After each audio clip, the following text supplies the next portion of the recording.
नमस्कार, जन्मभूमि टीवी के इस एपिसोड में मेरे सभी दर्शकों का स्वागत है। जैसा कि मैंने वादा किया था, इस बार मैं जल्दी-जल्दी वीडियो बनाऊँगा और आप लोगों के पास आऊँगा।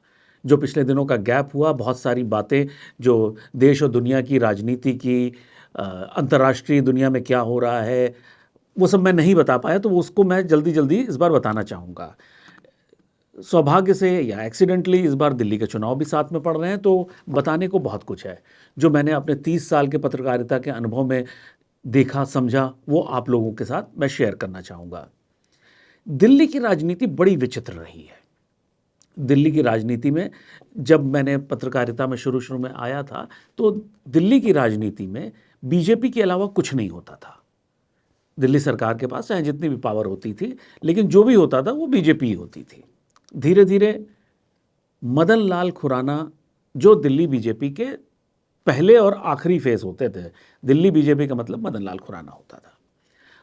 एक उनके ऊपर एक आरोप लगा जो उन्होंने नैतिकता के आधार पर इस्तीफ़ा दे दिया। उसके बाद साहब सिंह वर्मा जी मुख्यमंत्री बने और उसके बाद फिर कुछ बीजेपी के गलत डिसीजन होते गए और एक हद तक दिल्ली से बीजेपी ख़त्म हो गई। उनका कैडर ख़त्म हो गया, उनका पूरा नेटवर्क ख़त्म हो गया, उनका संगठन ख़त्म हो गया। बीजेपी के डाउनफॉल के बाद बीजेपी ने जैसे-जैसे धीरे-धीरे उन्होंने एक बहुत बड़ी गलती करी थी कि लगातार वो चेंजेस करते रहे, मदन लाल खुराना को नाराज़ किया। तो उसके बाद फिर जो बीजेपी का संगठन था और जो बीजेपी के लॉयल वर्कर था, वो बीजेपी से कहीं न कहीं दूर हो गया। उसके बाद शीला दीक्षित ने दिल्ली की राजनीति में कदम रखा और वो यहाँ की मुख्यमंत्री बनी। शीला दीक्षित का कार्यकाल एक तरह से देखा जाए तो बहुत वो एफिशिएंट दबंग महिला रहीं। उन्होंने जम के शासन किया दिल्ली पे और पहले 2 अगर उनके कार्यकालों की बात करी जाए तो बहुत बढ़िया उनका कार्यकाल रहा। लोग अब देखिए दिल्ली में ऐसा तो कुछ नहीं है कि लोग कहेंगे कि बहुत खुश थे या बहुत दुखी थे, इतना ज़्यादा दिल्ली में होता नहीं। लेकिन हाँ, शीला दीक्षित के कामों से किसी को नाराज़गी एज़ सच नहीं थी और जो माहौल दिल्ली का बना हुआ था कि सरकार से लोग मोर और लेस खुश ही थे। उसके बाद शीला दीक्षित का दिल्ली में तीसरा जो कार्यकाल आया, उसमें एक प्रॉब्लम हुई। उसी वक्त कॉमनवेल्थ गेम्स हुए। कॉमनवेल्थ गेम्स में बेहिसाब करप्शन के चार्जेस लगे और उस समय यूपीए 2 की सरकार थी। मनमोहन सिंह प्रधानमंत्री थे, जिसमें जो यूपीए 2 जो है 2009 से 2014 तक चला था, उसमें मनमोहन सिंह जी की सरकार थी और केंद्र में बेहिसाब करप्शन था। उसी समय दिल्ली में कॉमनवेल्थ गेम्स हुए। कॉमनवेल्थ गेम्स में भी ज़बरदस्त भ्रष्टाचार हुआ, उसके आरोप लगे, खूब हंगामे मचे। इसी समय दिल्ली ने एक विचित्र चीज़ विटनेस करी, एक विचित्र आंदोलन विटनेस किया। वो था अन्ना हज़ारे जो एक्टिविस्ट हैं, अन्ना हज़ारे जी का एंटी करप्शन मूवमेंट की उनकी मांग थी कि जन लोकपाल बिल पारित हो। एक तो अन्ना हज़ारे जी ऑलरेडी एक एस्टैब्लिश्ड एक्टिविस्ट थे और उनकी क्रेडिबिलिटी थी। उनकी जो टीम थी उसमें बड़ी स्टाइल से एक व्यक्ति शामिल हुए जिनका नाम आप सब जानते हैं, हम सब जानते हैं, जो आज की राजनीति में सबसे ज़्यादा विवादित कंट्रोवर्शियल आदमी है, श्री अरविंद केजरीवाल जी। वो शामिल थे, वो शामिल हुए रादर, और उन्होंने उस पूरे आंदोलन को हाईजैक करने की कोशिश भी की। फेस अन्ना हज़ारे रहे, लेकिन उसकी सारी स्ट्रैटेजी और उसके सारे जो उसे कहेंगे कि क्या करना है क्या नहीं करना है, उस पर कुछ हद तक अरविंद केजरीवाल जी ने कब्जा कर लिया। 2011 का जो आंदोलन था, जो एंटी करप्शन आंदोलन था, उसने पूरे दिल्ली के सिस्टम को चरमरा दिया। हर तरफ आपको सफ़ेद टोपी और बाइकों पे लोग घूमते और झंडा लगा के लोग घूमते दिख रहे थे। पूरे दिल्ली की सिस्टम अस्त व्यस्त हो गई थी। चारों तरफ लोग ये मांग कर रहे थे कि हमें भ्रष्टाचार मुक्त देश और समाज चाहिए। इतना बड़ा आंदोलन मैंने अपने जीवन में, अपनी याद में मैंने कहीं नहीं देखा। मतलब विदेशों का भी जो आंदोलन होते हैं वो हम पढ़ते हैं, देखते हैं, लेकिन भारत जैसे सभ्य समाज में और स्पेशली भारत की राजधानी दिल्ली में जो सभ्य समाज, जो एकदम अर्बन कॉन्स्टिट्यूएंसी है उसके अंदर इस टाइप का आंदोलन होना एक बड़ी विचित्र चीज थी। आंदोलन बड़ी मुश्किल से सरकार ने एकदम सरकार की उस आंदोलन ने चूल्हे हिला दी, जो उसके बाद कांग्रेस का डब्बा गोल हुआ भारतीय राजनीति से, उस आंदोलन की ही देन है। उस आंदोलन को किसी तरह से सरकार ने खत्म कराया। हालांकि वो खत्म कराते कराते वो सरकार खुद ही खत्म हो गई, वो एक डिफरेंट मुद्दा है, लेकिन उस आंदोलन ने कांग्रेस की क्रेडिबिलिटी को इस देश में खत्म कर दिया। इन्हीं सब के बीच दिल्ली के चुनाव 2013 में होने थे, 2012 आ गया था। अब एक विचित्र चीज हुई कि ये हमेशा से अन्ना हजारे एंड टीम आंदोलनकारी थी, ये सच्चाई के लिए लड़ रही थी, ये राजनीति को सुधारना चाहती थी। इसमें सडनली एक व्यक्ति जो पहले से थोड़ा सा नोन थे, वो थे अरविंद केजरीवाल। उन्होंने ये बात उठाई कि हम दिल्ली का चुनाव लड़ते हैं। ये उनकी राजनीतिक महत्वाकांक्षाएं थी कि वो राजनीति में आना चाहते थे, सही मौके की तलाश कर रहे थे। अन्ना हजारे जी के कंधे पे चढ़ के उनको ये मौका मिल गया कि वो राजनीति में कदम रख सकें। अब उनकी एक स्टाइल बड़ी विचित्र है, जैसा कि जो उस आंदोलन से जुड़े बाकी लोग थे, योगेंद्र यादव हो गए, मनीष सिसोदिया हो गए, सारे लोग थे, जिसमें दो लोग मुख्यतः राजनीति में आने के खिलाफ थे। उसमें किरण बेदी थी और उसमें योगेंद्र यादव जी थे, जो एक्टिव पॉलिटिक्स में नहीं आना चाहते थे। लेकिन अरविंद केजरीवाल जी के पास हमेशा एक ट्रम्प कार्ड होता है। उन्होंने कहा जनता चाहती है, वो लोग मांग कर रही है कि हम राजनीति में आए, क्योंकि हमें राजनीति बदलने हम आए हैं और हम वो बताएंगे कि राजनीति कैसे की जाती है, कि हमारा पब्लिक रिप्रेजेंटेटिव, हमारा मंत्री, हमारा मुख्यमंत्री मेट्रो से चलेगा, हमारा मंत्री, हमारा जो मुख्यमंत्री है वो एक छोटे से फ्लैट में रहेगा, वो सरकारी गाड़ी नहीं लेगा, वो सिक्योरिटी नहीं लेगा, वो एक आम आदमी के, एक आदर्श समाज की उन्होंने एक फ्रॉड कार्ड फेंका जनता के बीच। जनता इन सब चीजों से इतनी दुखी थी, उन्हें लगा ये तो एक पता नहीं क्या हो गया, क्या नई चीज आने वाली है। और 2013 के चुनाव में अरविंद केजरीवाल जी ने एक बार पहला चुनाव, अच्छा इनके पास यहां तक कि दिल्ली में खड़े करने के लिए कैंडिडेट तक नहीं होते थे। बड़ी मुश्किल से इन्होंने कैंडिडेट्स ढूंढे, जबरदस्ती लोगों को पीछे पड़ पड़ के खड़ा कर दिया। उनके पास ना पैसे होते थे, ना उनके पास कोई क्रेडिबिलिटी थी, ना कोई राजनीतिक अनुभव था। फिर भी कुछ भी करते करते इनके पास 2013 के चुनाव में 28 सीटें आ गई।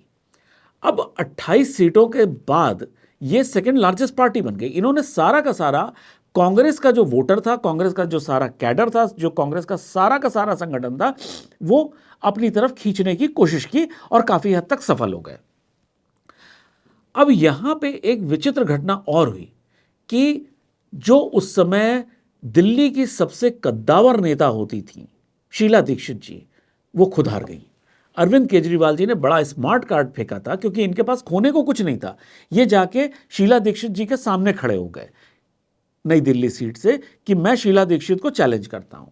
और ये लोगों ने इसको उनके कॉन्फिडेंस और उनकी ईमानदारी के तौर पे देखा, ना कि एक राजनीतिक चाल के तौर पे देखा। क्योंकि भाई जब आपके पास खोने को ही कुछ नहीं है, फिर तो आप कोई भी चाल चल सकते हो।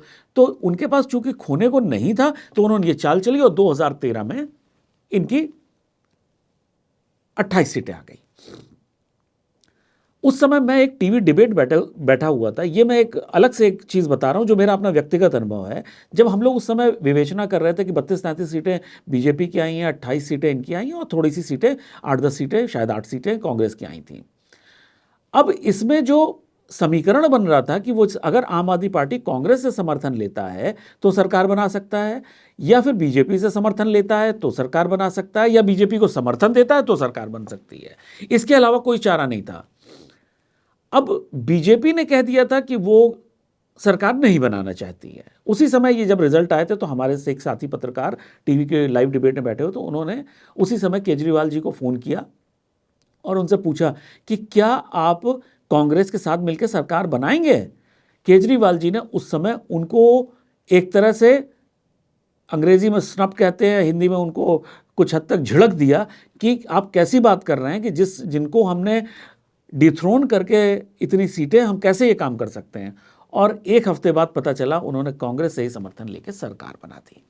ये मैंने घटना इसलिए बताई है कि अरविंद केजरीवाल का जो राजनैतिक चरित्र है वो कितना ड्यूबियस है, वो कितना संदेहास्पद है कि वो राजनीति के लिए, वो पद के लिए, वो किसी भी लेवल तक जा सकते हैं। उनका एक एम है कि किसी येन केन प्रकारेण हमको सत्ता में रहना है, सरकार बनानी है। उस सरकार बनाने के उद्देश्य से उसमें वो किसी भी लेवल पे जा सकते हैं। हालांकि सरकार जब बनी तो दिल्ली में लोग समझ नहीं पाए कि ये उनके साथ क्या ठगी हो गई। जब आपने जिस पार्टी को सबसे बेईमान पार्टी बता के आपने चुनाव लड़ा, आपने एंटी करप्शन मूवमेंट चलाया, आपने पानी पी पी के उनके सारे नेताओं को गालियां दी और आपने उन्हीं के साथ मिलकर सरकार बना ली।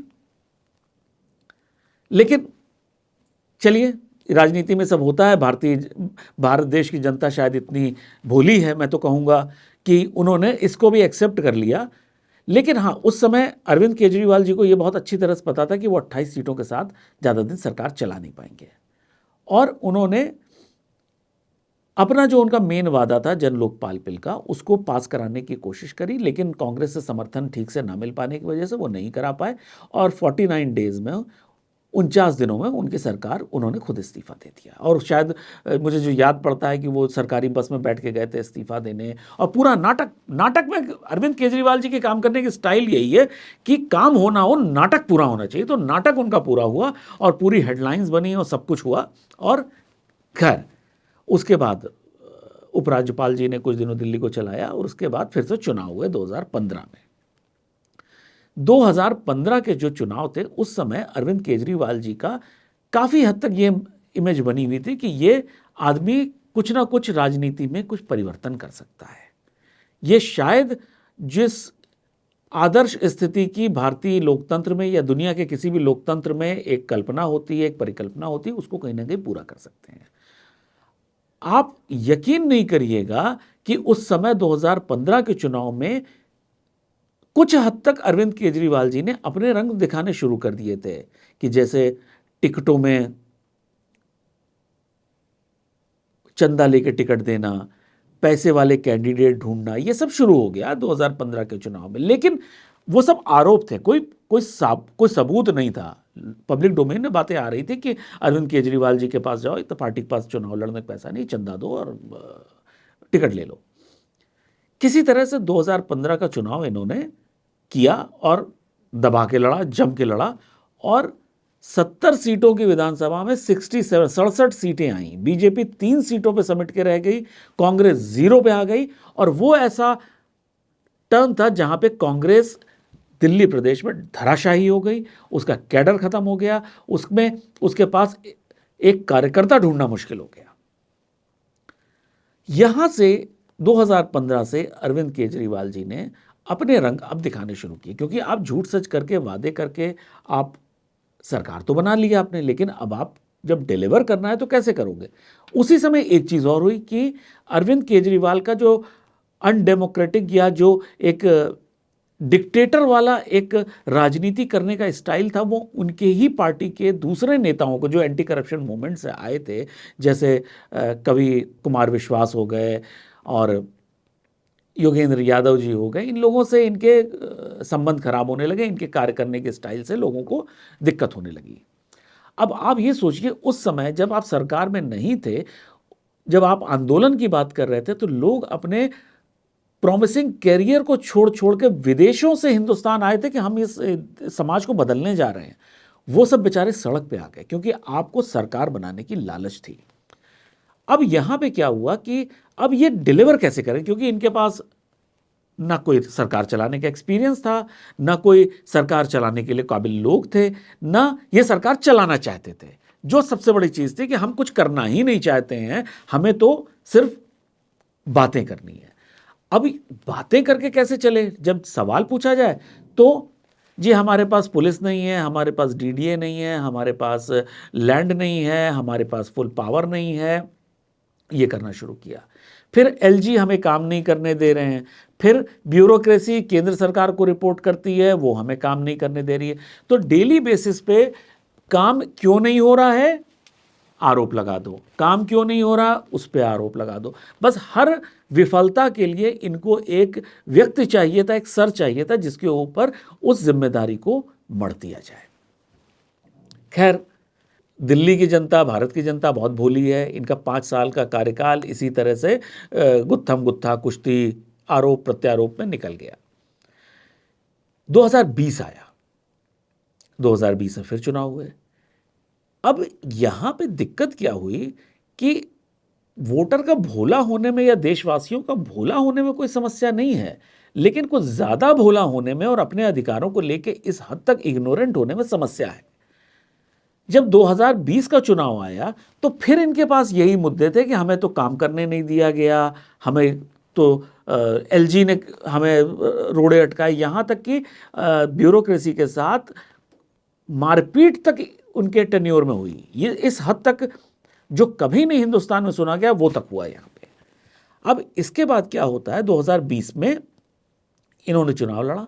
हालांकि इनके वोट परसेंटेज मजे के कम हुए, बीजेपी के बढ़े भी, लेकिन बीजेपी में एक समस्या थी, बीजेपी के पास कोई लीडरशिप नहीं थी।